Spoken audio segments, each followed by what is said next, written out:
আসসালামু আলাইকুম। আজকে আপনাদের জন্য নিয়ে হাজির হয়েছি নাগা মিক্সড আমের আচার। টক ঝাল মিষ্টি এই আচারটি খেতে কিন্তু খুবই সুস্বাদু। পোলাও বলেন, খিচুড়ি বলেন, এই বৃষ্টির দিনে খুব যায়। বেশ ঝাল ঝাল এই আচারটির বানানোর প্রস্তুত প্রণালী আমি দেখিয়ে দিচ্ছি। নাগা মিক্সড আমের আচার বানাতে আমাদের বেসিক যে জিনিসগুলো লাগছে সেগুলো হচ্ছে আম, নাগা মরিচ এবং রসুন। আমি এখানে আজকে 4 আমের আচার বানাবো এবং 4 কেজি আমের আচারের সাথে আমার লাগছে হাফ কেজি রসুন। রসুনগুলো আমরা আস্ত রসুন নিয়েছি এবং কিছু রসুন একটু ক্রাশ করে নিয়েছি। আমরা সাধারণত আচারে বিদেশি বা ইন্ডিয়ান রসুনটা, বড় রসুন যেটা চিনি আমরা, সেটা ইউজ করে থাকি। এছাড়া আমাদের মেইন ইনগ্রেডিয়েন্টস সেটা হচ্ছে আপনার মরিচ, নাগা মরিচ, অনেকে বোম্বাই মরিচও বলে থাকে। তো এই মরিচটা আমরা এখানে নিয়েছি হাফ কেজি। নাগা আম মিক্সড আচারটা বানাতে আমাদের যে যে ইনগ্রেডিয়েন্টস লাগছে সেগুলো দেখা যাক, আমরা এক নজরে একটু দেখে নিই। প্রথমেই আমি লবণে আসি, কারণ লবণ ছাড়া আচার কোনোভাবে সম্ভব না। লবণটা আপনারা দেবেন পরিমাণ মতো। অবশ্যই আমি একটা টিপস দিব আপনাদেরকে, সেটা হচ্ছে যে কোনো আচার বানানোর জন্যে আপনি লবণটা একবারে দিয়ে দিবেন না, অল্প অল্প করে ইউজ করবেন এবং চেখে দেখবেন। এক্ষেত্রে কি হয়, স্বাদটা পারফেক্ট হয়। এরপরে যাচ্ছি আমি ফোড়নে। ফোড়নে লাগছে আমাদের 5 ফোড়ন, গোটা এলাচ, তেজপাতা এবং দারচিনি। আমি এখানে 2 টেবিল চামচ পাঁচফোড়ন নিয়েছি, আপনার 2 টেবিল চামচ মতো দারচিনি নিয়েছি এবং গোটা এলাচ নিয়েছি 20টা মতো, 4টা আছে তেজপাতা। এছাড়া আমাদের লাগছে 3 টেবিল চামচ আদা বাটা, আস্ত শুকনা মরিচ। এটা কিন্তু টালা অথবা ভাজা না, জাস্ট শুকনা মরিচটাই নেবেন। ঠিক এভাবে গোটা না ছাড়িয়ে দিবেন, দেখতে সুন্দর লাগে। আমি এখানে 15টা মতো শুকনা মরিচ নিয়েছি। এছাড়া আমাদের সাথে আছে চিলি ফ্লেক্স 1 টেবিল চামচ, ধনিয়া গুঁড়া এবং 5 ফোড়ন। এটা আমি তেলে দেন গুঁড়া করে নিয়েছি। এটা আপনারা 2 টেবিল চামচ দিবেন এবং 1 টেবিল চামচ দিবেন জিরার গুঁড়া। আমাদের মেইন ইনগ্রেডিয়েন্টস সিরকা। সিরকা ছাড়া আচার কিন্তু কল্পনাই করা যায় না। যেহেতু আমি অনেক আচার একসাথে বানাচ্ছি এবং এটা সংরক্ষণের একটা ইস্যু আছে, তো অবশ্যই আপনাকে সিরকা দিতে হবে। এরপরে চলে যাচ্ছি আমরা ঘানি ভাঙানো সরিষার তেল। সরিষার তেলটা কিন্তু একদমই ঘানি ভাঙানো তেল, খুবই ভালো একটা তেল। আমরা এখানে হাফ কেজি তেল ইউজ করবো আজকে। এখানে আছে 4 কাপ চিনি, সাদা চিনিটা।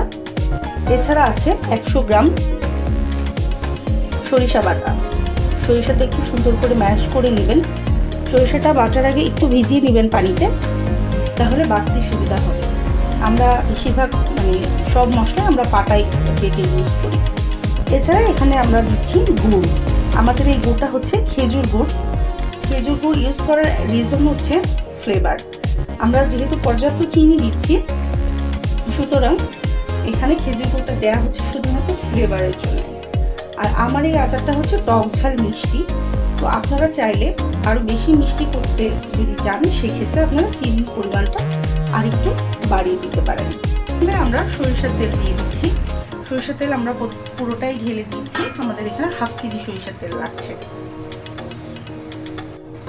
তেলটা গরম হয়ে গেলে আমরা এখানে আমাদের যেই ফোড়নের জন্য যেগুলো রেখেছিলাম, তেজপাতা, গোটা এলাচ, দারচিনি এবং আপনার 5 ফোড়ন, এই জিনিসগুলো সব আমরা তেলের মধ্যে দিয়ে দিচ্ছি।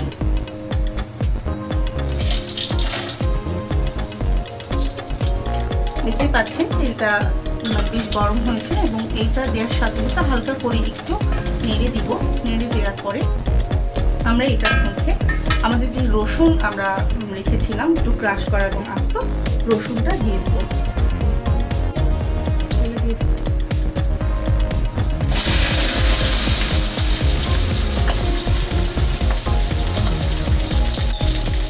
তো রসুনটা দেওয়ার পরে একটু নাড়াচাড়া করবেন।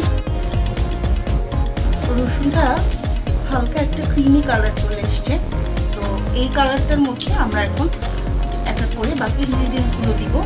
রসুনটা প্রপারলি ভাজা হলে আচারের ফ্লেভারটা কিন্তু চেঞ্জ হয়ে যায়, অন্যরকম একটা সুন্দর ফ্লেভারে পরিণত হয়। আমরা আদা বাটাটা দিয়ে দিচ্ছি। যে কোনো মশলা দেওয়ার পরেই সাথে নাড়ার পরে আপনার জিনিসটা নিচে লেগে যাবে। এরপরে আমরা দিয়ে দিচ্ছি সরিষা বাটাটা।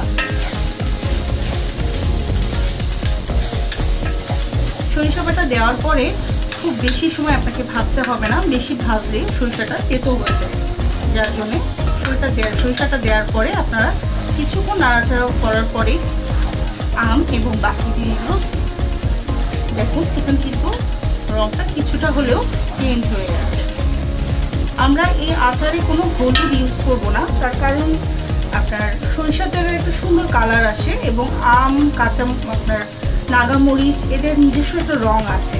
এবং যেহেতু আমি শুকনো মরিচের মধ্যে কিছু ইউজ করব, সুতরাং আমাদের আর দরকার হচ্ছে না হলুদের। তো এর মধ্যে আমরা যে আস্ত শুকনো মরিচ রেখেছিলাম সেই আস্ত শুকনো মরিচটা দিয়ে দিচ্ছি।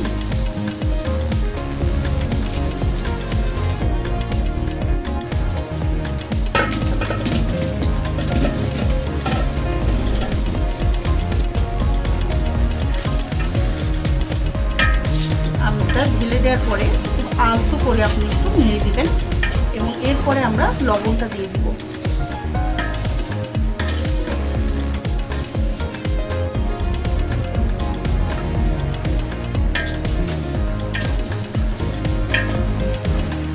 আচার কিন্তু নিচে থেকে যেন লেগে না যায় সেই জন্য নাড়াটা কিন্তু জরুরি।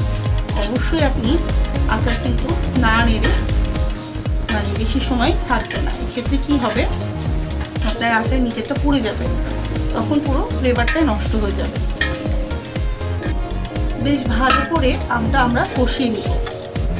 কষিয়ে নিলে কি হবে, এই আমের ভেতরে সমস্ত মশলা খুব সুন্দর করে চলে যাবে এবং আপনি দীর্ঘদিন এই আমটা সংরক্ষণ করে খেতে পারবেন।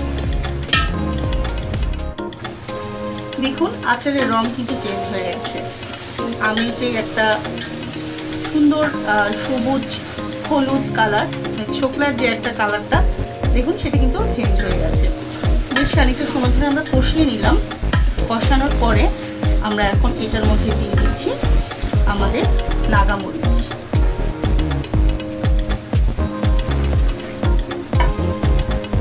ওয়াও, আমের ভিতরে যখন নাগামরিচগুলো গেল কি দারুণ লাগছে না দেখতে, মনে হচ্ছে কোনো সবজির ক্ষেত। নাগামরিচটা দেওয়ার পরে আমরা বেশ ভালো করে এটাকে আবার 5 থেকে 6 মিনিট কষিয়ে নেব। আমরা এটার মধ্যে চিনি দিয়ে দিব। আমাদের এখানে আমরা 4 কাপ চিনি দিচ্ছি। আপনাদের যদি প্রয়োজন হয় তাহলে আপনারা আরো বেশি চিনি ইউজ করতে পারেন। পুরো চিনিটাই আমরা একবারে দিয়ে দিলাম।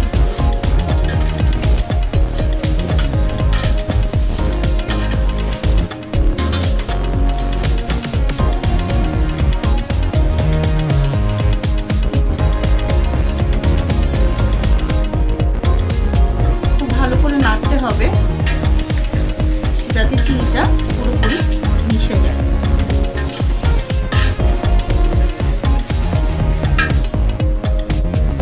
এবার আমরা দিয়ে দিচ্ছি সিরকা। সিরকা আমরা এখানে 2 কাপ ইউজ করছি।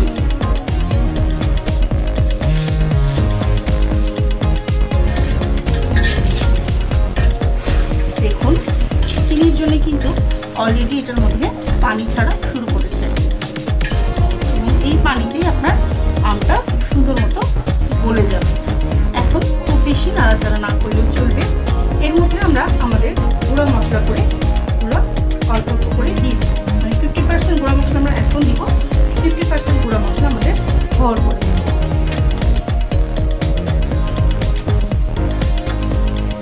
1 টেবিল চামচ দিয়ে দিলাম জিরার গুঁড়া, আর এখানে আমরা 2 টেবিল চামচ দিব ধনিয়া গুঁড়া এবং 5 গুঁড়া মিক্স। এই মশলাগুলো আমাদের শেষে যে আবারও লাগবে, তো আমরা বাকি অর্ধেকটা রেখে দিলাম। প্রথম অর্ধেকটা আমরা মিশিয়ে দিলাম আচারের সাথে। এবার এই আচারটা আপনি জালো না, আবার অনেক বেশি জোরে জালো না, মিডিয়াম জালে আপনি এটাকে রেখে দিবেন এবং খুব কিছুক্ষণ পরপর হালকা করে একটা নাড়া দিবেন। বেশি নাড়া দিলে কী হবে, বেশি ঘেঁটো ঘেঁটো হয়ে যাবে। আচার আমাদের প্রায় হাফ হয়ে গেছে। দেখুন সুন্দর একটা কালার এসছে। বোম্বাই মরিচের কালারগুলো কিন্তু চেঞ্জ হয়ে গেছে। আমের বোম্বাই মরিচের যে সবুজ একটা কালার ছিল সেটা সব গেছে, এখন একদমই আচারের একটা কালারে পরিণত হয়েছে। বোম্বাই মরিচগুলো সব খুব সুন্দরভাবে ফুলে গেছে। দেখুন এটার ভিতরে তেল মশলা পর্যাপ্ত পরিমাণে ঢুকে গেছে। এই পর্যায়ে আমরা যে গুড়টা রেখেছিলাম সেই গুড়টা দিয়ে দেব।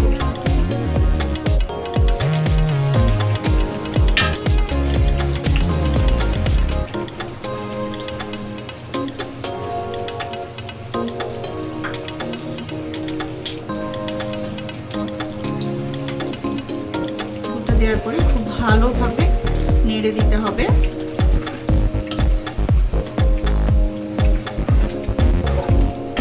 আমি বারবারই বলছি, আপনারা যখনই আচার বানাবেন, আচার নাড়াটার উপরে কিন্তু আচারের টেস্টটা অনেক সময় ডিপেন্ড করে। সুন্দর একটা সেন্ট বের হচ্ছে। আসলে আমি ভিডিও করছি এখান থেকে, তো সেন্টটা আমি পাচ্ছি। আপনারা হয়তো ভিডিওর মধ্যে সেন্টটা পাবেন না। যখন আপনারা এই রেসিপি ফলো করে নিজেরা বাসায় বানাবেন, তখনই আপনারা এই সেন্টটা পেয়ে যাবেন। এবং আপনারা যেটা করবেন, আমি আগে বলেছিলাম, লবণ এবং আপনার গুড়ের বা চিনির যে স্বাদটা সেটা আপনাকে অবশ্যই একটু টেস্ট করে দেখতে হবে।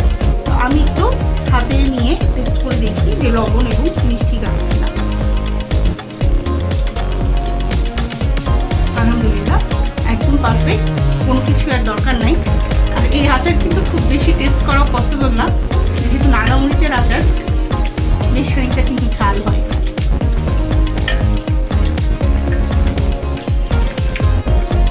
আমগুলো দেখুন সুন্দর আস্ত আছে দেখতে, বাট এগুলো কিন্তু গলে গেছে, দেখেছেন সুন্দর গলে গেছে।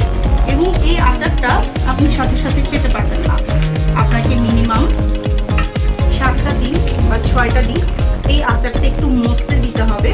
এটাকে আপনি রোদে দিবেন, অথবা আপনি রোদে যদি নাও দেন রাখবেন কাঁচের জারে করে, সেই ক্ষেত্রে আপনার মরে যাবে। এবং রোদে দিলে তো আরও ভালো, কারণ প্রাকৃতিক একটা ব্যাপার থাকে। আমি আচারটা আরও কিছুক্ষণ এভাবে জাল দিব, শেষের দিকে গিয়ে আপনার জালটা একটু কমিয়ে দিতে পারেন।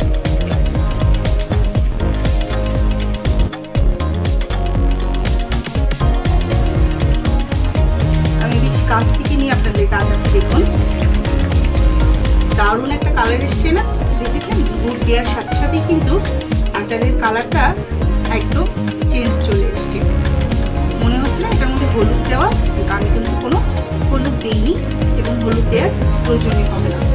এই পর্যায়ে আপনি যেটা করবেন সেটা হচ্ছে কিছু আম এইভাবে একটু চেপে চেপে ভেঙে দেবেন। সেক্ষেত্রে ঝোলটা ঘন হবে এবং আচারটা থকথকে হবে।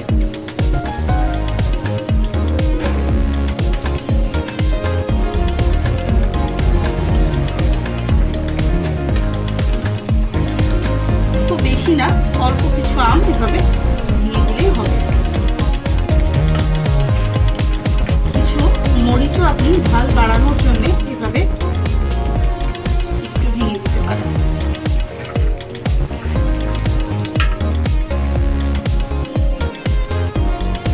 আমরা আচার বানানোর একদম শেষ পর্যায়ে চলে এসেছি। আমাদের আচার প্রায় শেষ। তো আমাদের যে গুঁড়া মশলাগুলো ছিল, চিলি ফ্লেক্স, এখানে হচ্ছে ধনিয়া গুঁড়া, দিয়ে পাঁচফোড়ন গুঁড়া মিক্স এবং জিরার গুঁড়া, সবগুলো আমরা একসাথে দিয়ে দিচ্ছি।